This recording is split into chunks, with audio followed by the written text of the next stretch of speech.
अस्सलाम वालेकुम। HTML की सीरीज़ में आज हमारी दूसरी वीडियो है जिसके अंदर हम जो है अपने टेक्स्ट के ऊपर मुख्तलिफ चीज़ों को अप्लाई करके देखेंगे, जैसे कि हेडिंग, अंडरलाइन, स्ट्राइक थ्रो या इसके अलावा और भी बहुत सारी चीज़ें हमारे पास जो कि हम अप्लाई करेंगे। तो फर्स्ट ऑफ ऑल हम जो है वो सिंपल टेक्स्ट लिख लेते हैं। तो यहाँ पर हम पहले टेक्स्ट लिख लेते हैं HTML और इसका टैग कर देते हैं क्लोज। और आपको पता है कि HTML जो है वो मेन टैग है, तो इसी के अंदर हमारी जो भी चीज़ें हमने इम्प्लीमेंट करनी है वो इसी के अंदर हम जो है वो इम्प्लीमेंट कर सकते हैं इसकी बॉडी के अंदर। इसके अलावा हम अगर करेंगे तो हमारा जो कोड है वो एग्जीक्यूट नहीं हो पाएगा। तो इसके लिए जो है वो हमें सेटअप करना पड़ेगा इसके सिंटैक्स का। तो जैसे कि हमारी सेकंड वीडियो थी तो हम इसका नाम भी सेकंड रख देते हैं और टाइटल का टैग कर देते हैं यहाँ पर क्लोज, और इधर जो है वो हम बॉडी लिख देते हैं और बॉडी का टैग भी अभी क्लोज कर देते हैं ताकि एट द एंड हमें कोई मुश्किल पेश ना आए इस चीज़ के अंदर। तो बॉडी के अंदर जो है वो हम सबसे पहले लिखते हैं हेडिंग H1, H2, H3। ये हेडिंग की साइज को रिप्रेजेंट कर रहे होते हैं, मतलब कि अगर हेडिंग जो है वो 1 है तो 1 जो है वो बहुत बड़ी, यानी कि मैक्सिमम जो साइज होती है हेडिंग की वो H1 होती है। H2 पर जब आप जाएंगे तो साइज डिक्रीज हो जाएगी, H3 पर उससे भी ज़्यादा डिक्रीज हो जाएगी। तो इस तरह स्टेप बाय स्टेप जो है वो साइज डिक्रीज होती रहेगी। तो यहाँ पर मैं लिख देता हूँ दिस टेक्स्ट इज हेडिंग। तो यहाँ पर मैं हेडिंग का टैग कर देता हूँ क्लोज। तो क्लोज करने के बाद मैं यहाँ पर दूसरा जो टैग लगाता हूँ वो लगाता हूँ इटैलिक का। तो इटैलिक का टैग लगाने से पहले हम उसको एक स्पेसिफिक यानी कि स्टैंडर्ड जो टेक्स्ट हमारा हम इस्तेमाल करते हैं वो हम पुट करेंगे बाय यूजिंग पैराग्राफ टैग। तो इसके बाद जो है वो हम लगा देते हैं आई का टैग। आई के अंदर जो है हम लिख देते हैं दिस टेक्स्ट इज इटैलिक। तो ये चीज़ हमने लिखी। इसके बाद इटैलिक का टैग हम क्लोज करेंगे और उसके बाद फिर हम पैराग्राफ का टैग क्लोज करेंगे। तो इटैलिक टेक्स्ट हमारा बन गया। इसके बाद हम अंडरलाइन के लिए अप्लाई करेंगे। तो अंडरलाइन के लिए हम यू का टैग इस्तेमाल करेंगे। तो यू के टैग के अंदर हम लिखेंगे दिस टेक्स्ट इज अंडरलाइन्ड। तो इसके बाद हम अंडरलाइन का टैग क्लोज कर देंगे और पैराग्राफ का टैग भी क्लोज कर देंगे। और हम अगर बात करें बोल्ड की तो बोल्ड भी हम स्ट्रॉन्ग का टैग अगर आप लगाना चाहें तो स्ट्रॉन्ग का टैग भी लगा सकते हैं, बी का टैग लगाना चाहें तो बी का भी लगा सकते हैं। दोनों में हमारा टेक्स्ट जो है वो बोल्ड हो जाएगा। तो हम यहाँ पर लिख देते हैं दिस टेक्स्ट इज बोल्ड। तो इसके बाद हम बी का टैग करते हैं क्लोज और पैराग्राफ का भी टैग करते हैं यहाँ पर क्लोज। तो क्लोज करने के बाद आपने जो है वो स्ट्राइक थ्रो का टैग लगाना है। तो स्ट्राइक थ्रो के लिए सबसे पहले हमने पैराग्राफ और उसके बाद एस का टैग लगाना है स्ट्राइक थ्रो के लिए, और यहाँ पर लिख देना है this text is set bye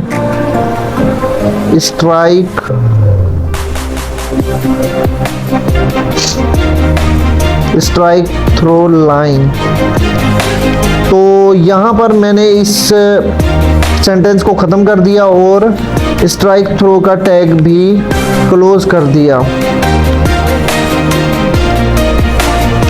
तो इसके बाद हम अगर सेंटर का लगाना चाहें तो सेंटर के लिए भी हमें सबसे पहले पैराग्राफ पुट करना है और पैराग्राफ के बाद जो है वो हमें सेंटर का टैग लगाना है और यहाँ पर कुछ भी लिख देना है, जो भी आप अपनी मर्ज़ी के मुताबिक लिखना चाहते हैं लिख सकते हैं। This text is centred. तो इतना मैंने लिख दिया। तो इसके बाद सेंटर का टैग मैं कर देता हूँ क्लोज, और यहाँ पर पैराग्राफ का टैग भी मैं क्लोज कर देता हूँ। तो क्लोज करने के बाद जो है अभी हम सुपर एंड सब स्क्रिप्ट सेटअप करेंगे। तो सबसे पहले हम जो है वो एक केमिकल फार्मूला पुट कर देते हैं, जो कि नॉर्मली आपको पता होगा H2O वाटर का फार्मूला है। तो इसको हम सेटअप करने के लिए क्या करते हैं, H लिखते हैं और इसके बाद H हम लिखते हैं P के अंदर, ताकि हमारी वो चीज़ जो फॉर्मेटिंग हमारी एक चल रही है वो बरकरार रहे। तो यहाँ पर मैं लिख देता हूँ सब, और सब के अंदर मैं लिख देता हूँ 2, और यहाँ पर सब का टैग मैं कर देता हूँ क्लोज, और इसके बाद मैं यहाँ पर लिख देता हूँ O, H2O, और यहाँ पर मैं P का टैग कर देता हूँ क्लोज। तो यहाँ पर मेरा सब स्क्रिप्ट जो है वो तैयार हो चुकी है। और इसके बाद हम सुपर स्क्रिप्ट की तरफ चलते हैं, जहाँ पर हम मिसाल के तौर पर लिख देते हैं 33 पावर 2। तो हम यहाँ पर लिखते हैं 33, और इसके बाद हम लिख देते हैं सुपर का टैग, और यहाँ पर मैं लिख देता हूँ 2, और यहाँ पर सुपर का टैग जो है वो मैं कर देता हूँ क्लोज। क्लोज करने के बाद पैराग्राफ का टैग भी मैं क्लोज कर देता हूँ। तो यहाँ पर मैंने ये टैग क्लोज कर दिए। तो इसके बाद जो हम चीज़ अप्लाई करने वाले हैं वो है हमारा फ़ॉन्ट साइज, जो कि हम पैराग्राफ का टैग लगाकर ही उसके अंदर ही स्टाइलिंग कर रहे होंगे। स्टाइल डबल कोट, और इसके अंदर लिखेंगे हम फ़ॉन्ट साइज। यहाँ पर हम दे देते हैं 20 पिक्सल, एंड आफ्टर दैट यहाँ पर सेमी कॉमा हम देंगे, और यहाँ पर लिख देंगे फ़ॉन्ट साइज इज 20 पिक्सल। और इसके बाद हम पैराग्राफ का टैग जो है वो कर देते हैं क्लोज। और इसके बाद हम कलर डिसाइड करेंगे। तो कलर के लिए भी हम सेम वही पैटर्न अप्लाई करेंगे। तो यहाँ पर P का टैग लगाते हैं स्टाइल, और इक्वल के बाद डबल कोट, डबल कोट के बाद यहाँ पर हम कर देते हैं कलर,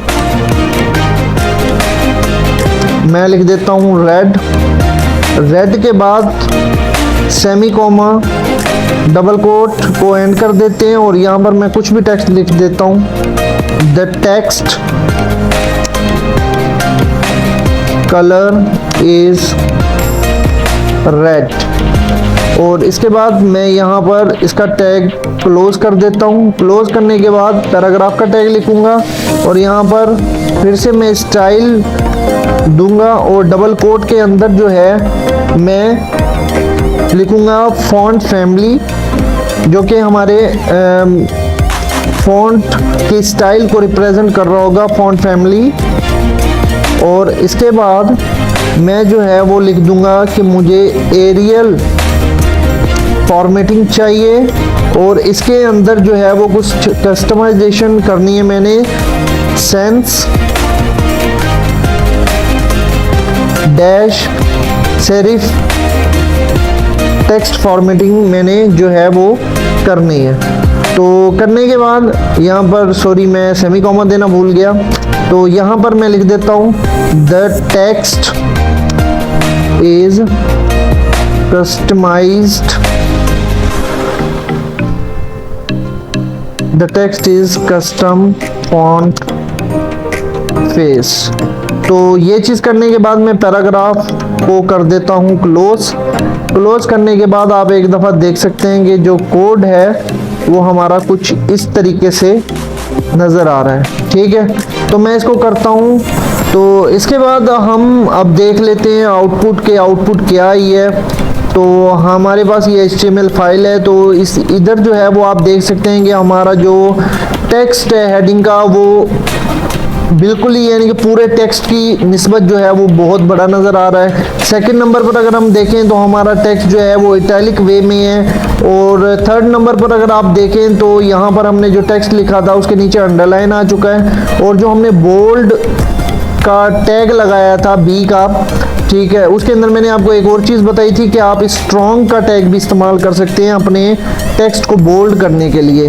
तो वो हमने लगाया था, तो उससे हमारा टेक्स्ट जो है वो बोल्ड हो चुका है। और इसके बाद हमने अपने टेक्स्ट को जो है वो स्ट्राइक थ्रो दिया है, यानी कि हमारी जो एक टेक्स्ट लाइन थी उसके सेंटर में हमने एक लाइन दे दी है जिसको हम स्ट्राइक थ्रो कहते हैं। और इसके बाद हमने अपने टेक्स्ट को जो है वो सेंटर में भी कर दिया है। मैंने आपको बताया था कि केमिकल फार्मूला एक हम अप्लाई करने वाले हैं जो कि जनरली आप सबको पता होगा, H2O वाटर का फार्मूला है। तो इसको भी हमने अप्लाई किया बाय यूजिंग सब स्क्रिप्ट। और इसके बाद हमने 33 पावर 2 किया, तो इसको हमने यूज़ किया बाय यूजिंग सुपर सबस्क्रिप्ट। और इसके बाद हमने जो है फ़ॉन्ट साइज़ 20 पिक्सल कर दी, और जो टेक्स्ट का कलर था वो हमने रेड कर दिया। और इसके बाद कस्टमाइज फ़ॉन्ट फेस, जिसको हम यानी कि कह सकते हैं कि हमने अपने टेक्स्ट को अपनी मर्ज़ी के मुताबिक जो है वो कस्टमाइज़ कर दिया।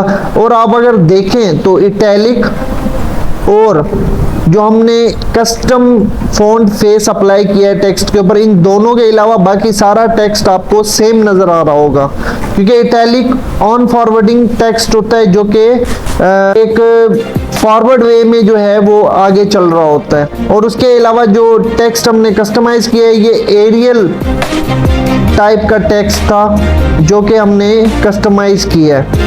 तो आज का हमारा यही टॉपिक था।